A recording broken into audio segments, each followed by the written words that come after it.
오늘 주시는 말씀은 시편 84편 1절에서 4절까지 말씀입니다. 우리 한음성으로 함께 읽도록 하겠습니다. 시편 84편 1절부터 4절까지 말씀 함께 읽습니다. 만군의 여호와여, 주의 장막이 어찌 그리 사랑스러운지요. 내 영혼이 여호와의 궁정을 사모하여 쇠약하며 내 마음과 육체가 살아계시는 하나님께 부르짖나이다. 나의 왕 나의 하나님 만군의 여호와여, 주의 제단에서 참새도 제 집을 얻고 새끼도 제비도 새끼 둘 보금자리를 얻었나이다. 주의 집에 사는 자들은 복이 있나니 그들이 항상 주를 찬송하리이다. 아멘. 제가 오늘 설교를 준비하면서 두 가지 마음이 있었습니다. 작년 3월 팬데믹으로 교회가 셧다운된 이래 성도님들 앞에서 설교하는 첫 번째 기회이기 때문에 기대도 되고 흥분도 되었습니다. 사실 카메라 앞에서 설교한다는 것이 참 그렇게 쉬운 일은 아니거든요. 그렇게 설교하면서 마음이 건조해질 때도 사실 참 많이 있었습니다. 그리고 텅 빈 우리 이 본당에서 설교를 하면서 저 자리에는 우리 저 장로님이, 또 저 자리에는 어느 권사님이, 또 이 자리에는 어느 집사님이 앉곤 했는데, 그런 생각이 들 때도 많았습니다. 이제는 그 자리에 앉아서 예배 드리는 우리 동력자들 볼 수 있는 거구나. 그래서 정말 제 마음에 흥분이 일어났습니다. 하지만 한편으로는 걱정도 찾아왔습니다. 카메라를 보면서 설교할 때 불편한 점도 있지만 사람의 시선을 의식할 필요가 없어서 편안한 부분도 있었거든요. 특별히 저처럼 숫기가 별로 없는 사람들은 또 이 카메라 앞에서만 설교하는 편안함도 사실은 좀 있었습니다. 그런데 성도님들 앞에서 설교를 안 한 지 1년 몇 개월 만에 하려고 제가 생각을 해보니까 마음에 막 이렇게 긴장이 생기고요. 이렇게 마음이 예민해지는 것들을 제가 느꼈습니다. 이러한 두 마음이 있었지만 이제는 교회가 정상적인 모임이 되겠구나 하는 마음 때문에 참 얼마나 감사한지 모르겠습니다. 사실 올해를 시작할 때만 해도 과연 2021년 연말까지 대면 예배가 가능할까 하는 그런 염려도 있었지만 이렇게 5월 첫 주부터 여러분을 직접 대면하고 예배 드릴 수 있어서 너무나 감사하고요. 너무나 좋습니다. 올림픽센터에서 이렇게 첫 대면 예배를 드리면서 또 이제 팬데믹이 끝나가면서 저희가 이제 정상적인 대면 사역들을 준비하면서 오늘 어떤 말씀을 묵상해야 될까 고민이 되었습니다. 그러다가 우리가 잘 아는 시편 84편 말씀을 생각하게 되었습니다. 우리가 익숙한 본문입니다. 바로 하나님의 성전을 갈망하며 사모하는 성도들의 마음을 표현하고 있는 그러한 시편입니다. 오늘 첫 현장 예배 참석하는 성도님들의 마음이 바로 시편 기자의 마음일 것 같습니다.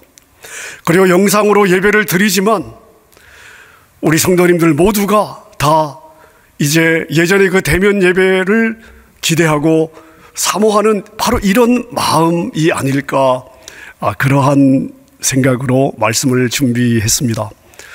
여러분, 교회는 우리 신앙생활의 중심입니다. 건물이 교회냐? 라고 따질 분들도 계시겠지만 그 건물 안에서 공예배와 훈련과 교육과 영적인 교제들이 이루어지기 때문에 오늘같이 교회당에서 공예배가 시작된다는 것은 정말 이 작은 의미가 아니라고 생각이 듭니다. 오늘은 정말 뜻깊은 날입니다. 오늘날도 예배당이 중요하지만 유대인들에게 예루살렘 성전은 특별한 장소였습니다. 왜냐하면 성전 안에 있는 지성소에 하나님의 영광이 임재한다고 믿었기 때문입니다. 물론 인간이 만든 건물이 크신 하나님을 담을 수 없습니다. 하지만 하나님은 성전의 지성소에 영광 가운데 임재하시겠다고 약속을 해 주셨거든요. 그렇기 때문에 이스라엘 백성들은 하나님의 영광이 거하시는 성전을 사랑했고, 성전을 방문해서 그곳에서 제사를 드리는 절기를 늘 사모했습니다.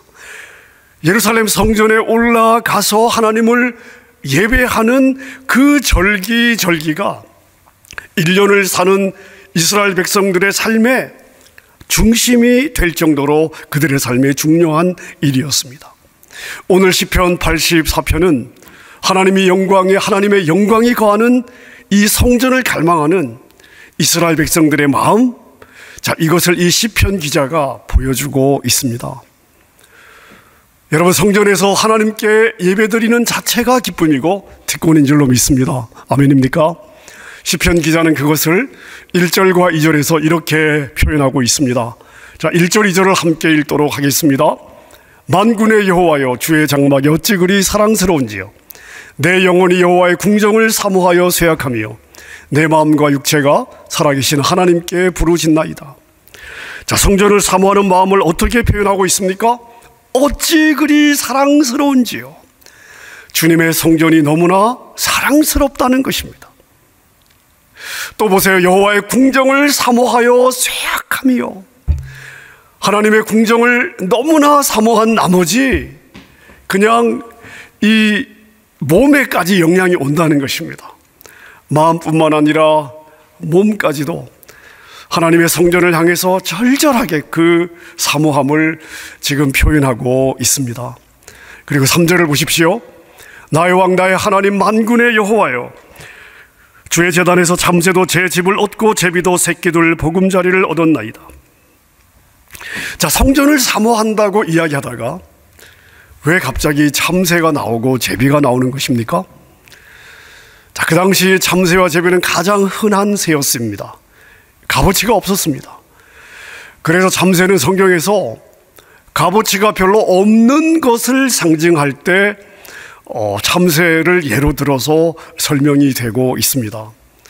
예수님의 가르침에도 그러한 표현이 등장을 하는데요. 마태복음 10장 29절에서 31절에 보니까 예수님이 이런 말씀을 하십니다. 참새 2마리가 한 아사리온에 팔리지 않느냐? 그러나 너희 아버지께서 허락하지 아니하시면 그 하나도 땅에 떨어지지 아니하리라. 당시 그 유대 지역, 팔레스타인 지역에서는 소년들이 참새를 잡아서 용돈을 벌었는데요. 참새 2마리가 한 아사리온에 팔렸다고 합니다. 아사리온이라는 것은 가장 그 값싼 동전의 단위였는데, 지금 우리가 생각하면 한 코로 정도 생각하면 될 것 같습니다. 참새 2마리의 코로다. 정말 참새의 값어치가 얼마 안 나가는 거죠. 그런데 시편 기자가 지금 무슨 이야기를 하고 싶은 겁니까? 그렇게 보잘것없고 값싸게 팔리는 참새라 할지라도 성전 건물의 조용한 곳에 그들의 보금자리를 만들고 하나님의 은총을 입으며 살고 있다는 것입니다. 다시 말씀드리면 성전의 영광은 사람을 차별하지 않습니다. 아멘입니까? 성전을 통해서 부어주시는 하나님의 은혜는 세상의 가치관으로 사람을 판단하지 않습니다. 아멘입니까? 하나님은 가장 보잘것없고 가치 없어 보이는 사람에게까지 성전의 영광을 풍성하게 부어주시는 은혜로우신 하나님이신 줄로 믿습니다. 여러분, 우리는 그런 하나님을 성전에서 예배하는 것입니다. 그러면 시편 기자는 왜 이토록 성전을 사모하며 그리워하고 있을까요? 성전 건물이 웅장하고 화려해서일까요? 그렇지 않습니다. 시편 기자는 자신의 기쁨과 진정한 행복의 근원은 어디에서 얻을 수 있느냐? 바로 하나님이심을 알았습니다.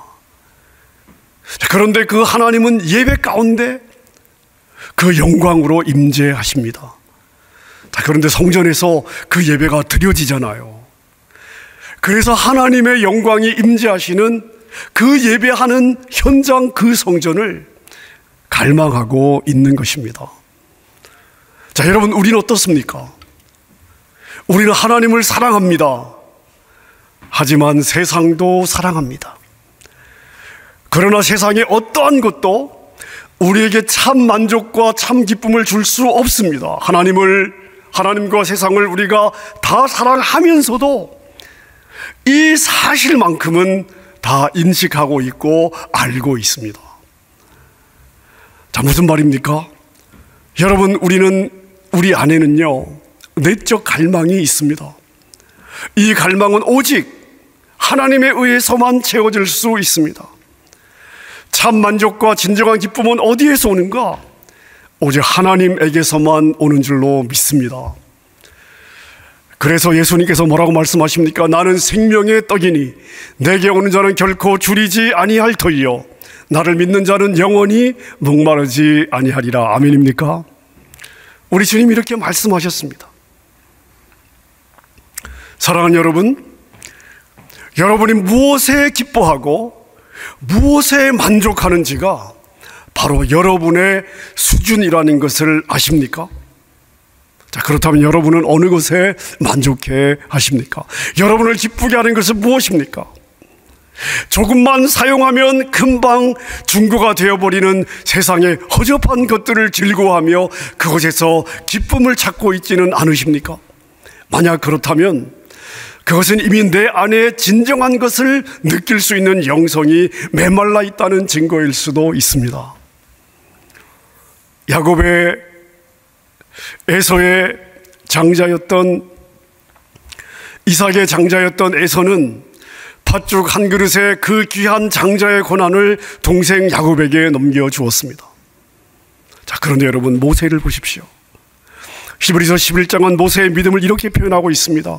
믿음으로 모세는 장성하여 바로의 공주의 아들이 되는 것을 거절하고 도리어 하나님의 백성과 함께 고난받는 길을 택하였다.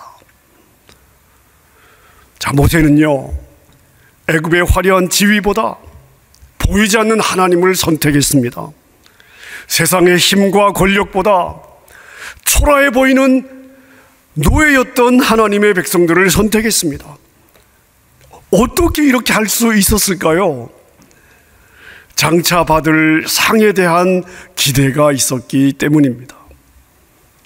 그래서 영원한 하늘의 행복과 기쁨을 위하여 자신의 주인 되시는 하나님께 무엇이 중요한지 이것이 우선순위였기 때문에 눈앞에 보이는 당장의 세상의 힘, 기쁨, 그리고 세상의 힘과 권력을 미련 없이 내려놓을 수가 있었습니다. 자, 그래서 우리 신앙의 선배들은 모두 하나님을 기뻐해라 이렇게 권면하고 있습니다. 시편 34편 8절에 보니까 너희는 여호와의 선하심을 맛보아 알지어다. 시편 16편 11절에 보니까 주의 앞에 충만한 기쁨이 있고 주의 오른편에는 영원한 즐거움이 있나이다. 아멘입니까? 여러분, 우리는 하나님 안에서 영원한 즐거움과 행복과 기쁨과 만족을 맛보아야 될 줄로 믿습니다. 예수님은 제자들에게 이렇게 말씀하셨습니다. 누구든지 나를 따라오려거든 자기를 부인하고 자기 십자가를 지고 나를 따를 것이니라. 누구든지 자기 목숨을 구원하고자 하면 잃을 것이요 누구든지 나와 복음을 위하여 자기 목숨을 잃으면 구원하리라. 자, 왜 우리에게 자신을 부인하라고 말씀을 하십니까?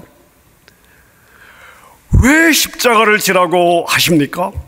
우리를 불행하게 하기 위해서입니까? 우리의 행복을 빼앗아가기 위해서입니까? 아니죠. 여러분, 저와 여러분들은 값싸고 천박한 것에 만족해서는 안 되는 그러한 존재입니다. 여러분, 우리는 여러분 자신을 생각하는 것보다 훨씬 더 존귀한 존재입니다. 자, 우리에게 주어진 이러한 영원한 행복과 영원한 생명과 영원한 기쁨을 누리기 위해서는 땅에 대한 이기적인 욕심을 내려놓아야 됩니다. 땅의 욕심을 내려놓을 때 우리 눈에 우리에게 허락된 그 영원한 기쁨과 영원한 상급들이 눈에 보이기 시작하는 것입니다. 여러분, 그래서 육신의 정욕을 부인해야 됩니다. 십자가를 지는 것이 당장은 힘들어 보이지만 그 십자가의 길이 하나님이 약속하신 모든 복을 누리는 유일한 길인 줄로 믿으시기를 바랍니다. 아프리카의 최초로 복음을 전했던 위대한 영국 출신의 선교사님이 있습니다. 바로 리빙스턴 선교사님인데요. 이분이 선교 사역 중간에 자기의 모교였던 케임브리지 대학에 방문을 할 기회가 있었습니다. 그때 전체 학생들 앞에서 자기의 삶을 나눌 기회가 있었는데요. 이분이 이러한 나눔을 했습니다. 나는 하나님이 나에게 주신 직책을 즐거워함을 멈추어 본 적이 없습니다. 사람들은 내가 아프리카에서 많은 희생을 했다고 말합니다. 그러나 내가 받은 은혜를 생각하면 지극히 작은 빚을 갚았을 뿐입니다. 이것은 결코 희생이라고 말할 수 없습니다.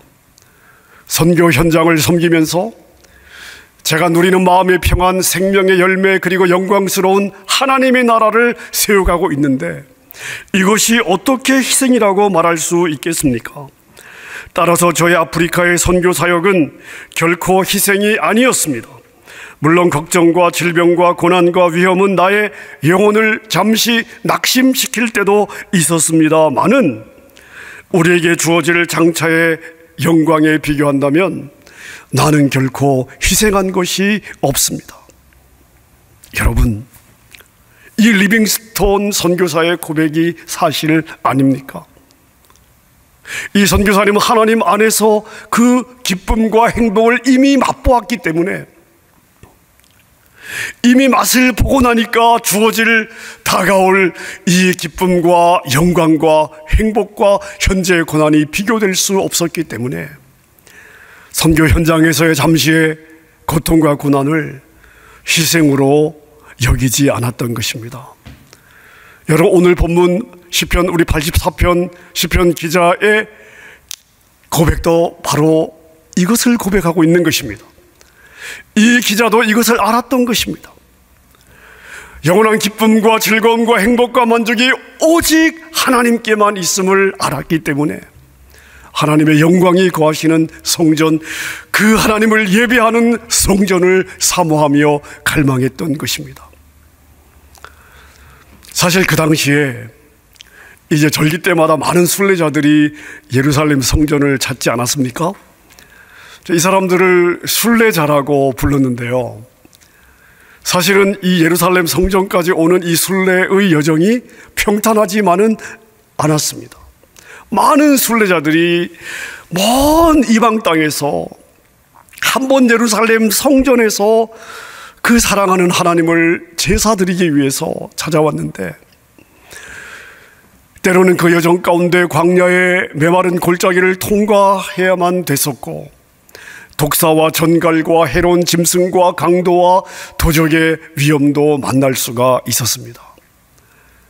하지만 그들은 이 성전을 너무나 갈망했고 이 성전에서 하나님을 예배하는 일에 대한 너무나 큰 사모함이 있었기 때문에 그들은 그러한 위험을 기꺼이 무릅쓰고 순례의 길을 걸었던 것입니다.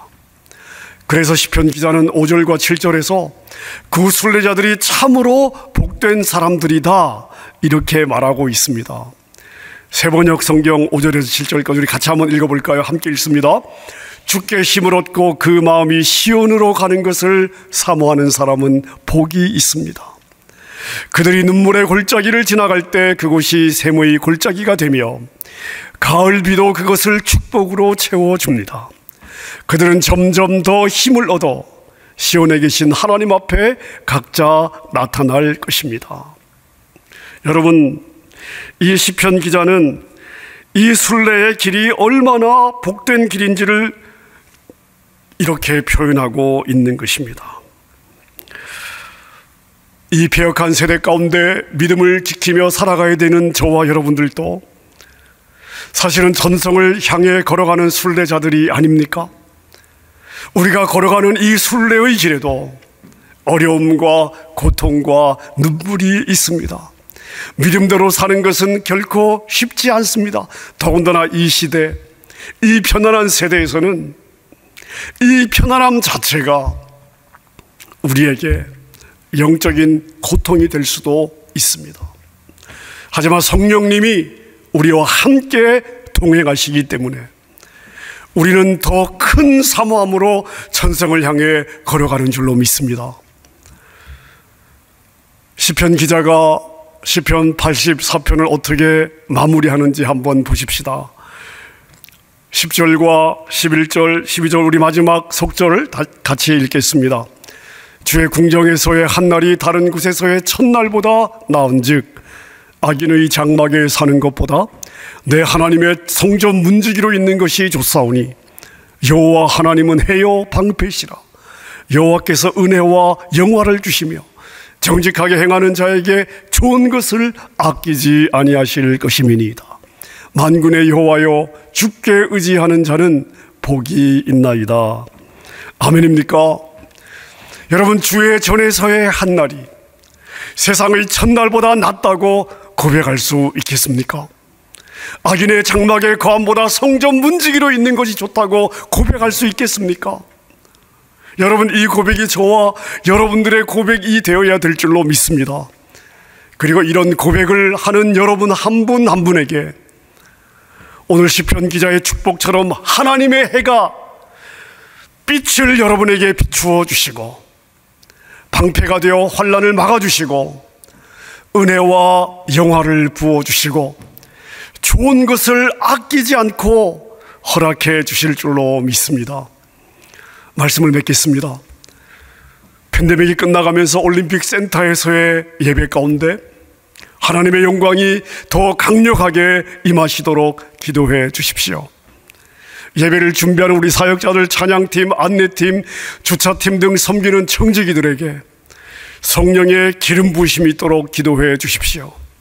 아직 팬데믹이 끝나지 않았기 때문에 하나님께서 우리 올림픽 센터, 우리 성전 전체를 성령의 불성각으로 덮으셔서 어떠한 바이러스로 침범하지 않도록 기도해 주십시오. 제 마음에 이러한 소원이 있습니다. 하나님, 우리가 이곳에서 예배드릴 때에 팬데믹으로 낙심했던 마음이 새 힘을 얻게 하여 주시옵소서. 마음과 육신의 치유가 일어나게 하여 주시옵소서. 삶의 회복을 주시옵소서. 어려운 관계들이 회복될 수 있도록 역사하여 주시옵소서. 막혔던 삶의 물고가 열리도록 일하여 주시옵소서. 그래서 주님을 예배하면 할수록 여러분 안에 하나님을 향한 갈망이 날마다 더 커지시기를 바랍니다. 세상의 것으로는 절대 만족될 수 없는 목마름이 여러분 안에 더 커질 수 있기를 바랍니다. 이러한 갈망을 가지고 주님께 나올 때마다 사모하는 영혼을 만족케 하시고 줄인 영혼을 채우시는 하나님의 은혜가 여러분에게 부어지기를 주님의 이름으로 축원합니다.